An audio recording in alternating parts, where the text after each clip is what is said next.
Hello friends, प्रभात solution में आपका फिर से स्वागत है।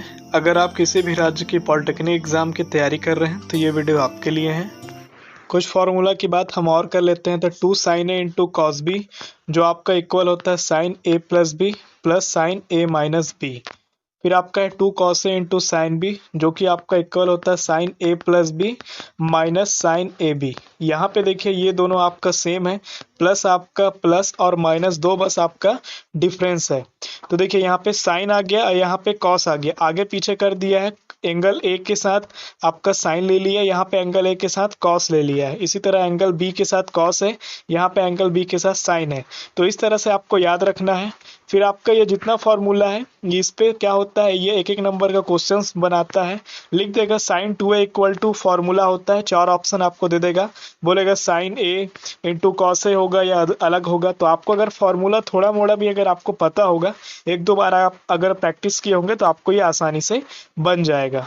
पहला क्वेश्चन है हमारा, tan 70 डिग्री के बराबर है। कौन है भाई tan 70 डिग्री के बराबर? ऑप्शन ए बोलता है tan 50 plus tan 20। Option b बोलता है 2 tan 50 plus tan 20। Option c बोलता है tan 50 प्लस 2 tan 20। या option d 2 tan 50 plus 2 tan 20। तो देखिए इसका जो आपका आंसर होगा ऑप्शन बी जाएगा, 2 tan 50 प्लस tan 20। बात करते हैं ये आया कैसे। तो देखिए tan 70 को हम लिख सकते हैं tan 50 प्लस tan 20, ठीक है। तो यहाँ पे tan 50 प्लस 20 लिख दिए। यहाँ पे tan a प्लस बी आ गया, तो a प्लस बी का हम फॉर्मूला जानते हैं, tan a plus tan b upon में 1 minus tan a into tan b। वही यहाँ पे अप्लाई करेंगे, तो tan 50 प्लस tan 20 अपॉन में 1 माइनस tan 50 इंटू tan 20। अब देखिए ये जो डिवाइड कर रहा है 1 माइनस tan 50 इंटू tan 20, ये इक्वल टू के इधर आएगा tan 70 में क्या करेगा, मल्टीप्लाई करेगा। तो नेक्स्ट स्टेप में देखिए यही किया है, tan 70 इंटू आपका हो गया 1 minus tan 50 into tan 20 equal to आपका हो गया है tan 50 प्लस tan 20, जो कि आपका यहाँ पे ऊपर अंश में बचा हुआ था। फिर इसको क्या करते हैं, हम सॉल्व करते हैं। तो tan 70 माइनस आपका हो गया, अंदर यहाँ पे इंटू होगा, तो tan 70 into tan 50 into tan 20 equal to आपका हो गया tan 50 प्लस tan 20। अब बात करते हैं, tan 70 into tan 20 equal to होता है 1। ये एक प्रकार का थ्योरम है। तो यहाँ पे tan 70 दिया है और tan 20 दिया है, इन दोनों को ऐड करके हमने क्या लिख दिया, 1 लिख दिया। तो यहाँ पे सिंगल क्या बचा, tan 50 बचा। तो यहाँ पे tan 70 ये वाला उतर गया और ये माइनस लगने के बाद tan 50 ये, क्योंकि इन दोनों का मान 1 हुआ तो tan 50 से 1 का मल्टीप्लाई करेंगे तो वही आएगा। और इक्वल टू के इधर कितना है, tan 50 प्लस tan 20, वो सेम रहेगा। अब देखिए यहाँ पे क्या करना है आपको, tan 70 को यही रखना है, माइनस tan 50 को इधर भेजना है। तो tan 50 प्लस tan 20 जो यहाँ पे है, ये माइनस tan 50 इधर आएगा तो प्लस का tan 50 हो जाएगा। तो एक tan 50 ये पहले से इधर है और ये प्लस हो गया, तो 2 tan 50 हुआ प्लस tan 20, जो कि हमारा आंसर है। नेक्स्ट क्वेश्चन है, cos 52 plus cos 68 plus cos 172 का मान होगा। ऑप्शन ए बोलता है 0 होगा, ऑप्शन बी बोलता है 1 होगा, ऑप्शन सी बोलता है -0.5 होगा, या ऑप्शन डी -1 होगा। तो देखिए इसका जो आपका आंसर होगा ऑप्शन ए होगा, 0 होगा। कैसे आया, तो इस पर बात करते हैं। क्वेश्चन में हमें दिया है cos 52 प्लस cos 68 प्लस 172 दिया हुआ है। तो cos a plus cos b का हम फॉर्मूला जानते हैं, 2 cos into a plus b by 2 into cos a minus b by 2 होता है, ठीक है। यही यहाँ पे क्या करेंगे, अप्लाई करेंगे। सबसे पहले हम cos 52 में और cos 172 में अप्लाई करेंगे, उसके बाद हम cos 68 में लगाएंगे। तो cos 68 को यहीं पे लिख देते हैं बाहर में, प्लस आपका cos 52 और cos 172 पे लगाते हैं। तो 2 cos 52 plus 172 by 2 into cos 172 minus 52 by 2, क्या हो गया, ये आपका cos a प्लस बी का फॉर्मूला यहाँ पे लगाए। अब आता है आपका cos 68, तो प्लस आपका जब आप इसको सॉल्व करेंगे तो 2 cos 112 आएगा, 112 डिग्री आएगा, इंटू आपका cos ये, अब इसको आप पूरा सॉल्व करेंगे तो 60 डिग्री आएगा, ठीक है। फिर अगला स्टेप में देखते हैं, cos 68 हो गया प्लस 2 इंटू कॉस 112 को वैसे ही रखेंगे, इंटू आपका हो गया कॉस 60, इसका मान होता है 1/2, तो यहाँ पे 1/2 कर दिए। अब यहाँ पे इंटू 2 कर रहा है, यहाँ पे डिवाइड में 2 है, तो दोनों क्या होगा आपस में क्रॉस पे हैं, तो ये कट जाएगा, तो 2 यहाँ से कट गया, कैंसिल हो गया। तो यहाँ पे अब आपका बचा cos 68 प्लस cos 112 यहाँ पे बचा। अब इन दोनों में भी हम क्या लगाएंगे, cos a plus cos b का फॉर्मूला लगाएंगे, और यहाँ पे जब आप इसको सॉल्व करेंगे तो cos 90 cos 22 आता है। cos 90 की वैल्यू 0 होता है, 0 से आपको कोई भी चीज को अगर मल्टीप्लाई करेंगे तो उसकी वैल्यू 0 होती है, तो यहाँ पे आंसर इसका क्या हो गया, 0। नेक्स्ट क्वेश्चन है हमारा, यदि tan theta plus sec theta equal to x है, तो tan थीटा का मान हमें ज्ञात करना है, तो क्या होगा। ऑप्शन ए बोलता है 2x by x square minus 1 होगा, ऑप्शन बी बोलता है 2x by x square plus 1 होगा, ऑप्शन सी बोलता है 2x प्लस 1 बाई 2x होगा, या ऑप्शन डी होगा x square minus 1 by 2x होगा। तो देखिए इसका जो आपका आंसर होगा ऑप्शन डी जाएगा, एक्स स्क्वायर माइनस 1 अपॉन में 2x। तो कैसे हुआ, तो इस पर बात करते हैं। क्वेश्चन में हमें गिवन है, दिया हुआ है tan theta plus sec theta equal to x। हम इसको समीकरण या इक्वेशन 1 मान लेते हैं।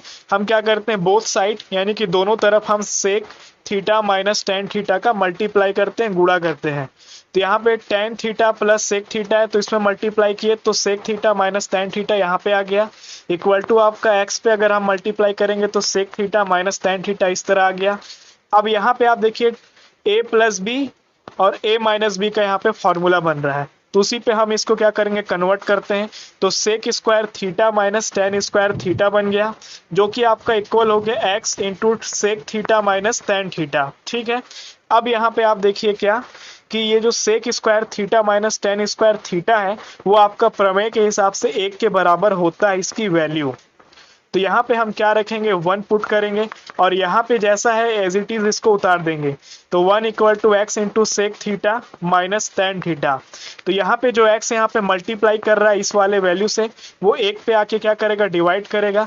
तो इक्वल टू के इधर आ गया तो 1/x हो गया, तो इधर क्या बचा, sec theta minus tan theta बचा। तो ये हम मान लेंगे इक्वेशन 2।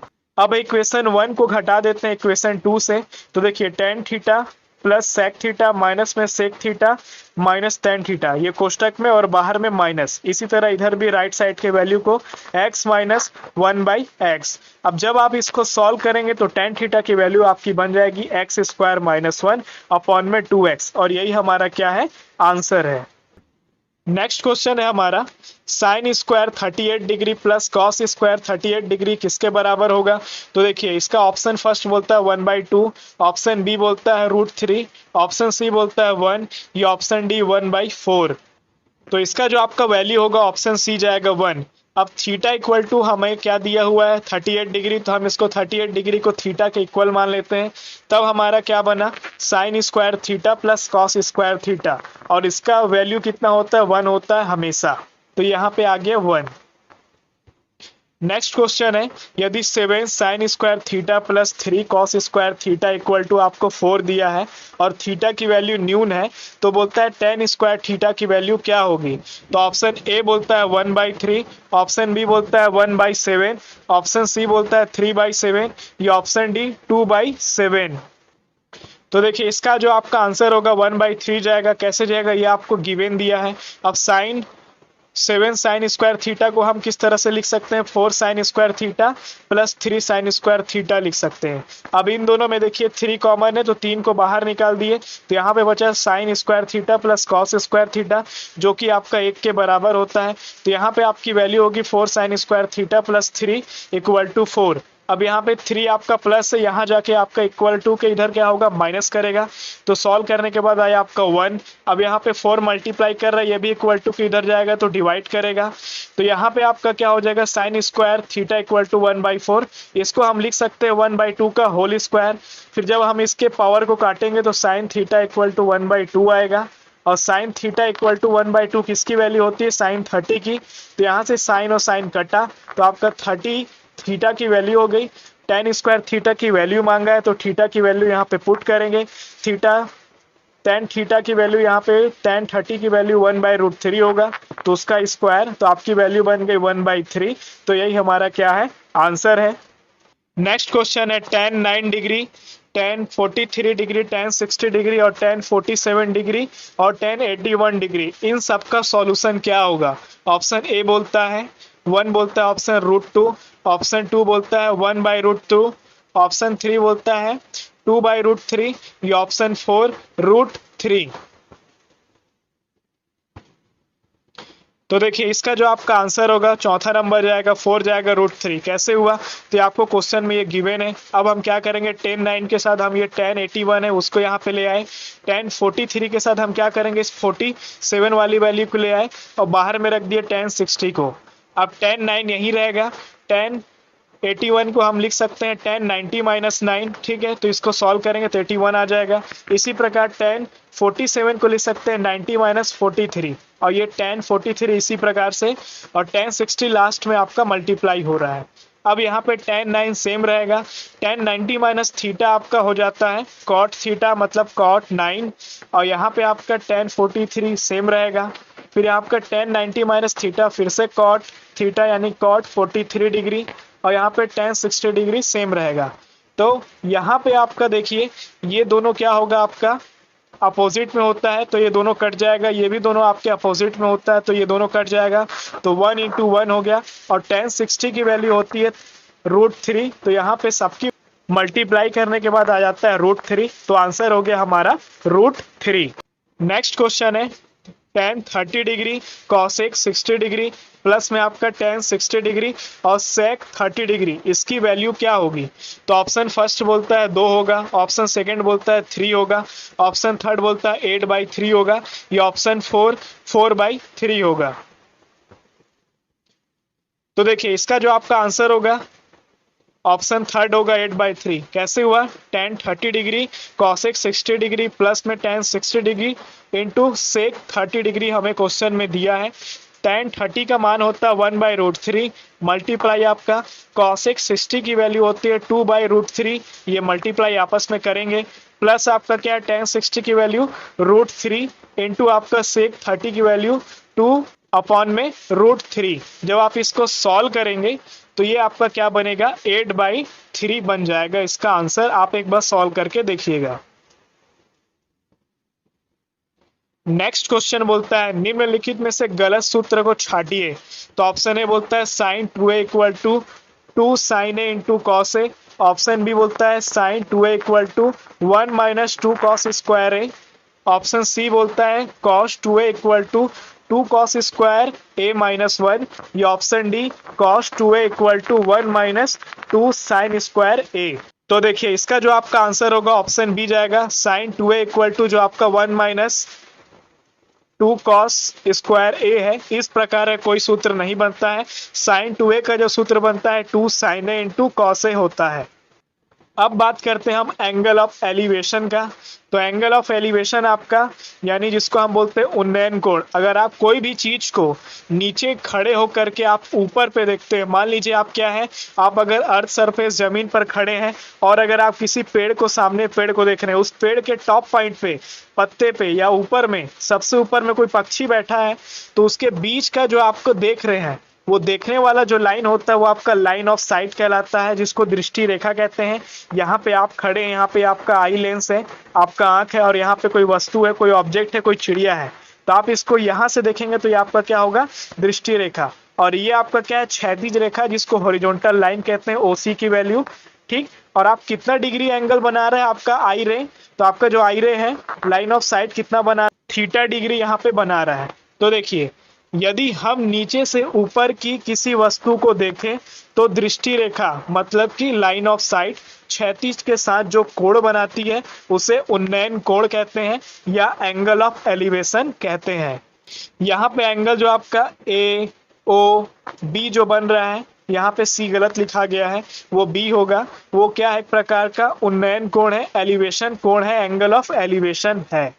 इन्हीं के हिसाब से हम क्या करते हैं, किसी चिमनी की हाइट, किसी पेड़ का लेंथ कितना वो हाइट है, कितना लॉन्गेस्ट है, वो निकाल सकते हैं कि भाई एक पेड़ 1 मीटर है, 2 मीटर है, 3 मीटर है। अब आप टेप लेकर के तो वहां चढ़ नहीं सकते, तो हम क्या करते हैं, इस थीटा की वैल्यू से और ये जो आपका अरेंजमेंट है इसी से हम निकालते हैं। तो जब हमको क्वेश्चन करेंगे तो और अच्छे से हमें क्लियर हो जाएगा। अब बात करते हैं एंगल ऑफ डिप्रिशिएशन यानी अवनमन कोण। पहले आप अभी क्या किए, जमीन में खड़े हुए और अपने से ऊपर चीज को देखे जो आपसे ज्यादा हाइट पे था, जिसका लेवल ज्यादा था। अब आप क्या करेंगे, ऊपर खड़े हैं और अपने से नीचे चीज को देखेंगे। मान लीजिए कोई खाई में कोई वस्तु है तो आप नीचे की तरफ देख रहे हैं, तो उसके पास जो आपका बनेगा वो यहाँ पे है। तो पहले बात करते हैं इसी के बारे में। यदि हम ऊपर से नीचे की ओर किसी वस्तु को देखें तो दृष्टि रेखा, जिसको हम लाइन ऑफ साइट कहते हैं, क्षैतिज के साथ जो कोण बनाती है उसे अवनमन कोण या एंगल ऑफ डिप्रिशिएशन कहते हैं। यहाँ पे एंगल आपका ओ, ए और सी और उसके इक्वल होगा आपका ओ, ए, बी, और इसके जो वैल्यू बन रहा है थीटा वो आपका इक्वल होगा जो कि आपका अवनमन कोण है। ये आपका आई लेंस है ओ पर। यहाँ पे आप किसी वस्तु को देख रहे हैं और कोई वस्तु आपका ए पॉइंट पर है, ठीक है। पेड़ हो सकता है, कोई जानवर हो सकता है, कोई सामान हो सकता है, कोई भी चीज को आप नीचे देख सकते हैं। तो उस तरह का जो होता है, मान लीजिए आप कुआं में झांक रहे हैं तो कुआं में आप अपने लेवल पे तो नहीं है, आप नीचे झांक रहे हैं। तो इस प्रकार के जो भी होता है एंगल और डिप्रिशिएशन के केस में जाता है। तो इससे हम क्या कर, इस वस्तु की डेप्थ भी यहाँ पे हम कैलकुलेट कर सकते हैं। तो ये वीडियो आपको थोड़ी सी भी हेल्प की हो तो इस वीडियो को लाइक करें, शेयर करें, इस चैनल को सब्सक्राइब कर लें। इस वीडियो में इतना ही, धन्यवाद।